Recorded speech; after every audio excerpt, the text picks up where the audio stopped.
Manipur, there are many complexities now need to be, with Occam's razor, understood, put in to the various resolutions that need to be found for many of them.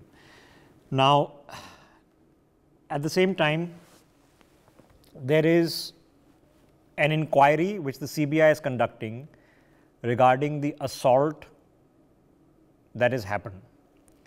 That's one incident over a larger premise problem. There is political consideration. There's been a delegation of the opposition that has met the governor of Manipur. They've raised questions regarding the relief camps and rescue centers, which is a very practical problem.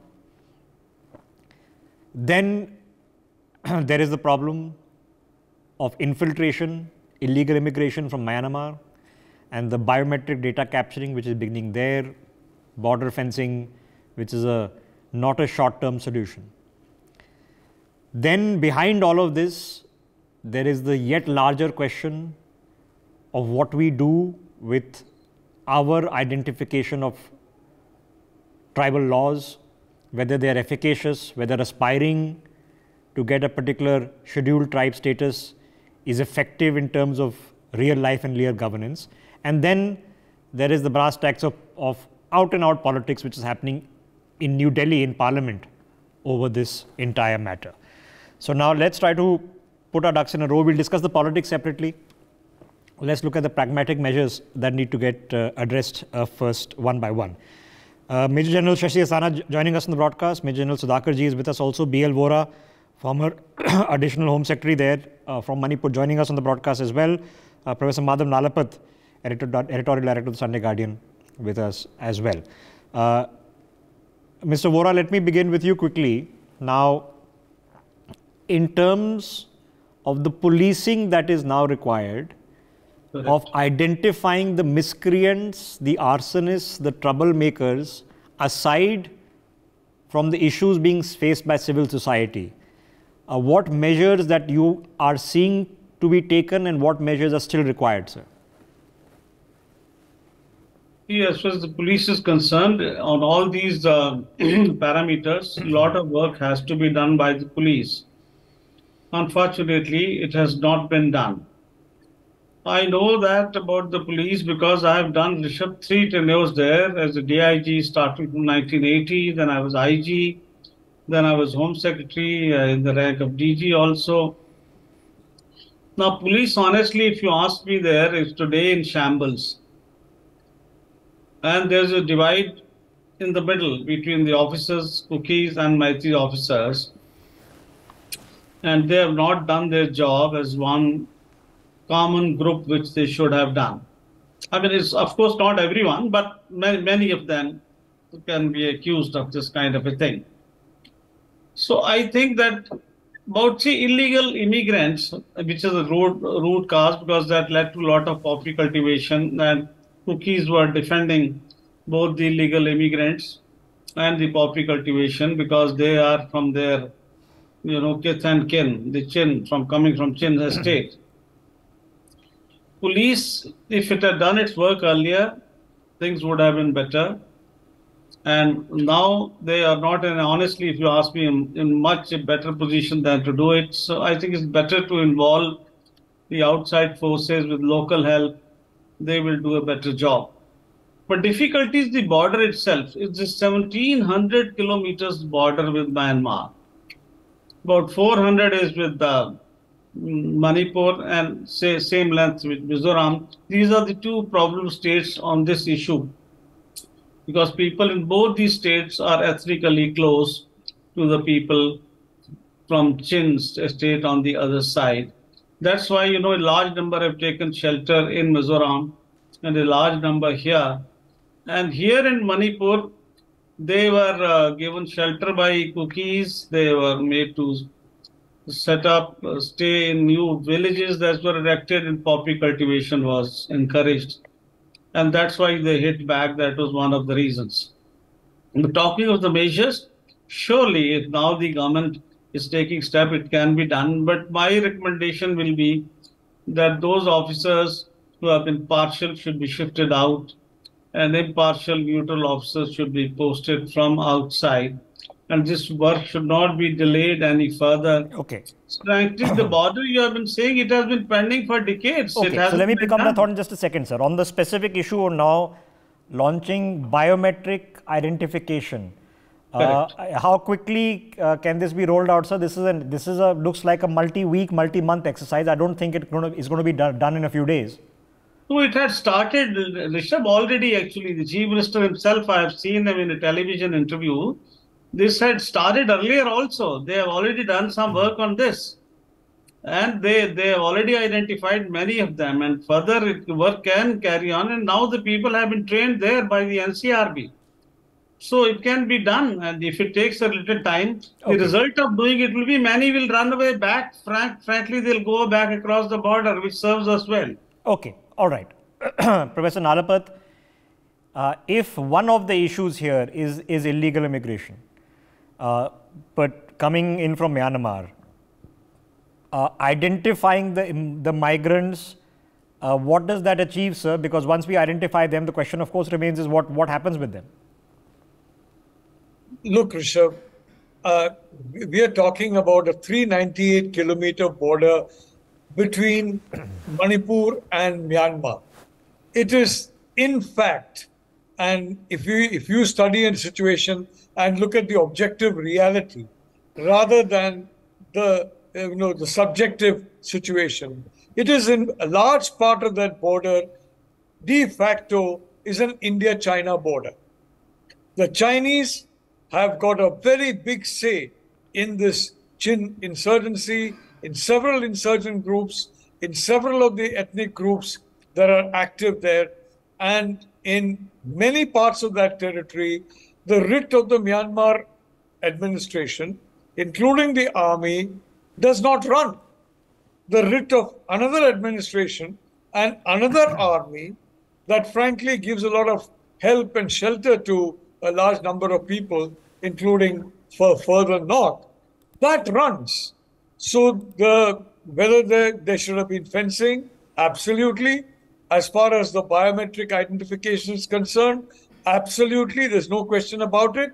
The only question is, on the Myanmar side, I don't know if there's any biometric identification, but on the Indian side, we have the Aadhaar scheme. And as a consequence, a huge number of Indian citizens have got biometrically identified.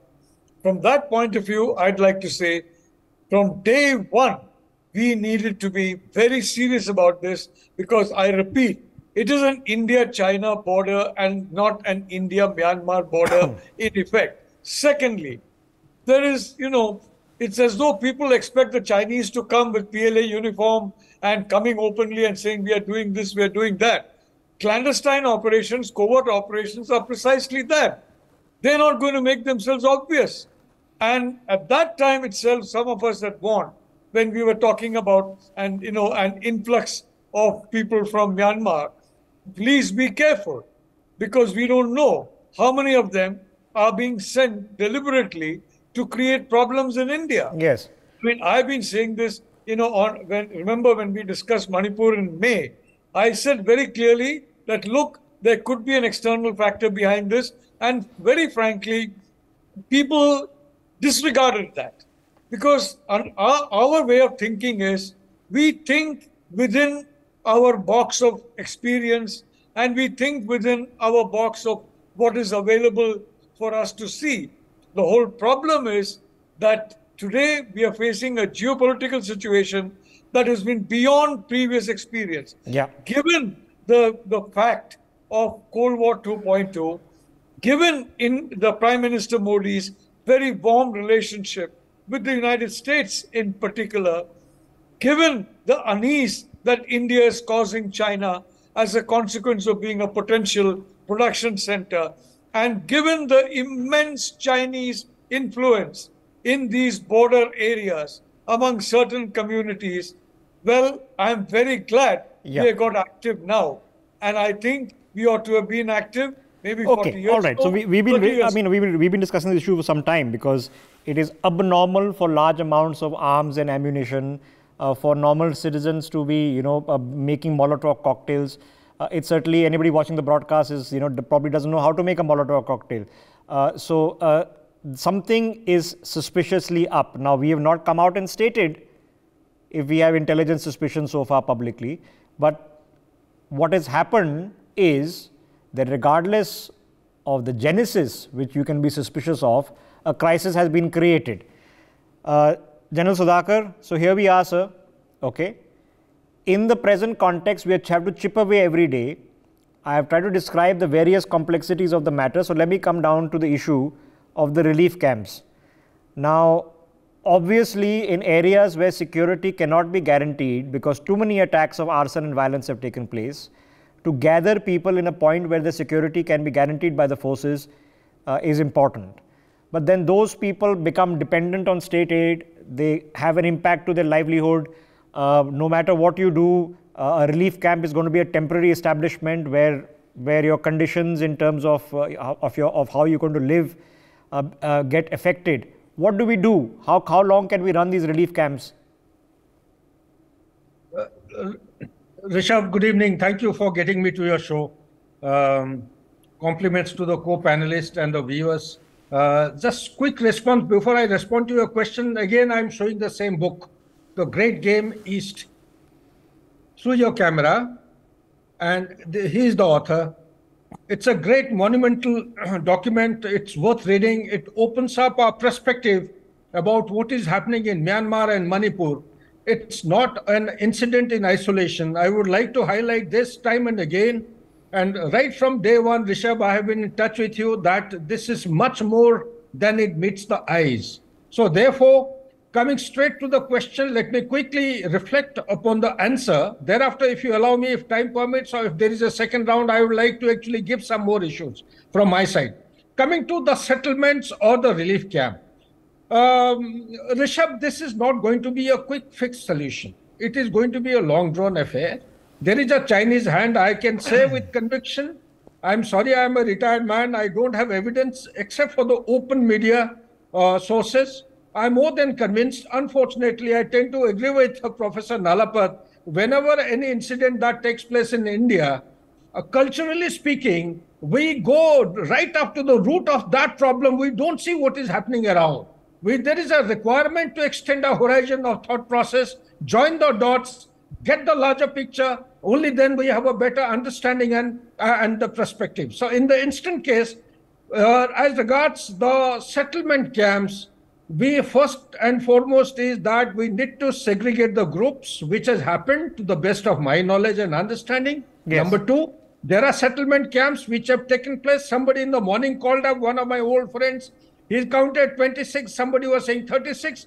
But number is not the issue. Issue is wherever these settlement camps have taken place, they are not going to be temporary. Between you and me and the media people, it is going to be an extended situation. These temporary camps have to have the basic provisions of roti, kapda, makan, no matter how temporary it may be. The livelihood, the supply chain, sustained supply chain has to be kept alive and active with the government support. And the education facility for the children have to be there. Otherwise, same children within next 3-4 years. If you think that the issue is going to get resolved in 3-4 years, then we are highly mistaken. It's going to take anything between 10 to 15 years as far as my assessment. Because the bigger picture is not being understood. People don't know what is happening in Bangladesh. How Chinese have ingressed and penetrated into Bangladesh right from the consortium of their stock exchange, which has been taken over by Chinese. And our national stock exchange had gone for the bidding. We lost the bid. And thereafter, they have pumped in $38 billion, whether it is Padma Bridge, whether it is the railway line, whether it is Anwar Port or Pyara Port or Chittagong Port, name anything. Yes. There is a docking facility of this. Okay, but Sudhakar, I'll just interject here. Because the issue General Asthana, right now, regardless of whether it was a Chinese hand which we didn't react to fast enough, were not aware of, or any other incidental creation, because you can ask suspiciously, where are all the arms and weapons and training and targeting coming from? It seems like somebody is trying to set a fire, but the problem now is they've been successful. Now, right now, if you are living in Manipur or you have family in Manipur or are from Manipur and living elsewhere, you could be least bothered about who was to blame. You are more interested, is your family safe? Where is food and water? How do we get back to our homes? How do we get back to our shops, our jobs, and our schools? What can we do? Firstly, what needs to be done is certainly the most important thing. I agree with all the panelists, which they have said in terms of the internal problems as brought out, as well as the external hand. Firstly, to arrive at what to do, we need to have the causes right. As far as the cause is concerned, there are many issues. The internal and external part is already has been told. Now, to do what has happened is that firstly, we need to have a unified command. And in a unified command, we need to have the security appropriately in place. As Mr. Vora mentioned, that police has not been seemed to be effective. So therefore, you need central forces. Once you have the central forces, you also need to have a centralized command and control structure. You need to have, perhaps if it is disturbed and the areas which are disturbed, then they need to be declared as disturbed areas. Similarly, if you need to, at places, if you need army, as of now, certain columns of army were used in a aid to civil authority role. Now, that's not the right role for the army. If they have to be used, then they have to be, then the area has to be declared disturbed, and the Armed Forces Special Power Act has to be in place. These are the two basic conditions so that the army is effective when it comes to, when the situation hikes up, as was the case a little earlier. Now coming on to the external hand part of it. There is a strategy to say killing with a borrowed knife. It applies equally to proxy war. But what has happened now is that the countries have realized that launching a proxy war and killing a few guys with a terrorist doesn't affect the central government that much. But what affects is creating a social unrest. So if you can launch a couple of videos, a video maybe of somewhere else, but it should provoke either of the two communities, whether Metis or Cookies, and say the girl being treated in a particular manner, which can create anger, sudden anger. Okay, so let me stop you there, sir. Is there a reasonable suspicion, General Asthana, that these designed to be provocative attacks?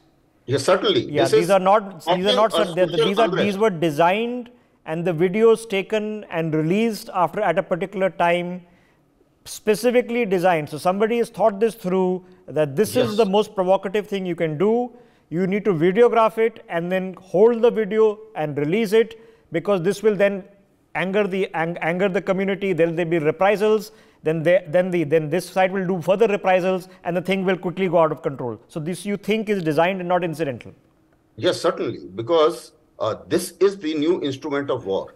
The impact of creating a social unrest in a particular country, in the target country, is much more than few odd terror incidents. Now, this has been thought through, because certain videos have been brought of the people who look like these two tribes, and then put into the social media. Now, also you feel what one finds is, it's not that some of the incidents have not taken place. Now, I have been from Assam regiment. I know how the Cookies and Metis, when they are in our regiment, they die for each other as far as the operations are concerned. So there is it's not that they can't live peacefully with each other. The issue is that yes, there are certain tribal issues with them. There are certain other issues and there is also an element of criminal element. Yes, as there is always. There's always a criminal element that makes hay while there's chaos. So therefore, to create a social unrest, in addition to there are some genuine cause in that you put a cocktail of the criminal element. You also put a fair amount of infiltration and all these guys, refugees. Okay. Even like you were asking a question regarding the relief camps, I am also saying that the security of relief camps will also become a problem, because they also, in past, Mr. Vora would know that some of the relief camps in Tripura and some other areas, they also became a problem by itself and became a security problem. I mean, relief camps obviously cannot be a solution, and obviously what General Sudhakar is saying, which might be prescient, might be correct, but that's not what an ideal situation would be, that a relief camp becomes a permanent establishment. That's not what we want. The same conundrum, Professor Nalapat, we have regarding the army. So how do we now bear this out? Because we are not publicly calling out external interference, because then that becomes, if you do it officially, it becomes an act of war. We are not bringing in the army because there are lots of past history issues with AFSPA. Then you open another Pandora's box right there. So have we trapped ourselves in our own inconsistencies, or is there a clear path to at least providing security? Rishabh, some of us have studied the narcotics industry in detail, and the narcotics industry is flush with cash that can be in the form of currency, it can be deposited. It's a worldwide industry. And unfortunately, what happens is they subvert small portions of the relevant groups that are supposed to be ensuring security. And as a consequence, as our military officers can tell you, if let us say that there is a fortification and there are gaps in that fortification that are known to the enemy, well, the gaps then become points where torrents can enter. Number one. Number two, to create video. Now, for example, there's a horrible video. Some absolutely indefensible, beastly act was committed on a lady. Horrible. Now, the problem is that if you pay a certain amount of money to provocators and you basically, give them a certain amount of whatever, third-rate motivation, the problem is that this kind of an event, you can persuade some young individual, immature, a foolish individual to do something which is horrifying. And this kind of provocative actions done on the basis of money being paid is not uncommon in the kind of warfare that some countries indulge in. Okay. There's no question about that. So the question comes back. I'd only like to say, Rishabh. Yes, please. Look, you had a case in which a police, armory was looted. Now, this is incredible. And I hope at least the policemen concerned have been brought to book. And I'm told there are other, ammunition trying to flow in.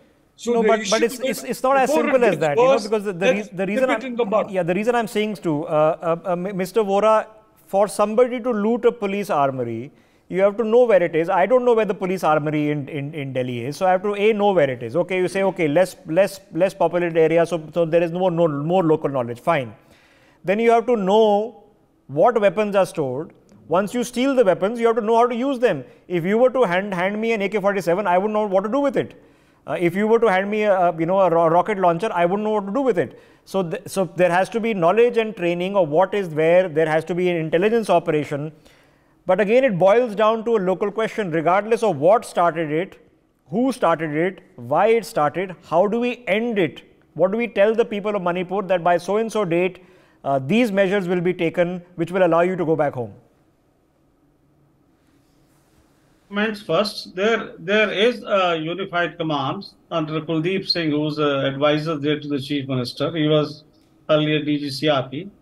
About China, in 1980, when I went, in fact, I was sent there used to be firing in the mohallas of Imphal itself. And at that time, I had spoken in the prison to Mr. Visheshwar Singh, the then PLA leader, charismatic leader at that time. He had told me that he had gone to China for training. So Chinese hand has been there for very long. How much and how less, it has been depending on situations. Coming to weapons, see, of course, weapons come from abroad. They are sold. They are captured from forces. In this case, from armories, 4,500 weapons for armies of police and Assam rifles both.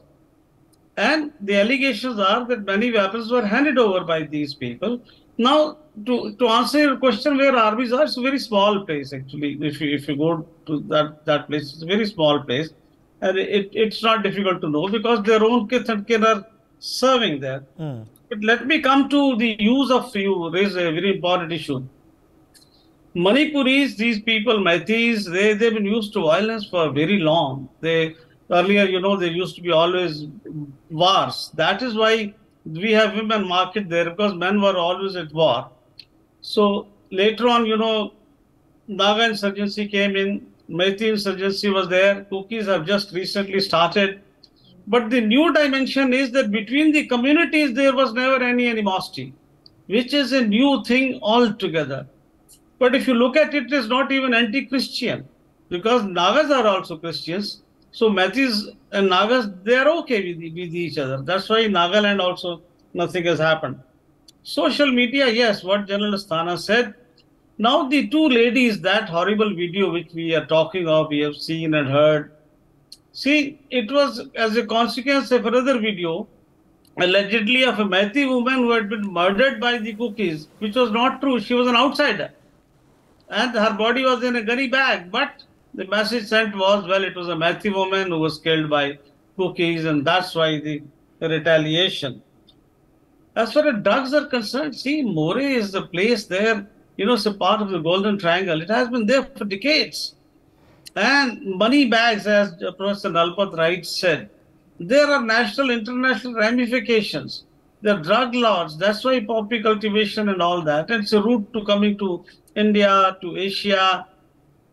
In addition, precious stones and weapons also have been coming. Yes. And Burmese teak also, for that matter. So, as far as the timetable is concerned, I'm only answering your specific questions. Definitely, tentative timetable can be laid down.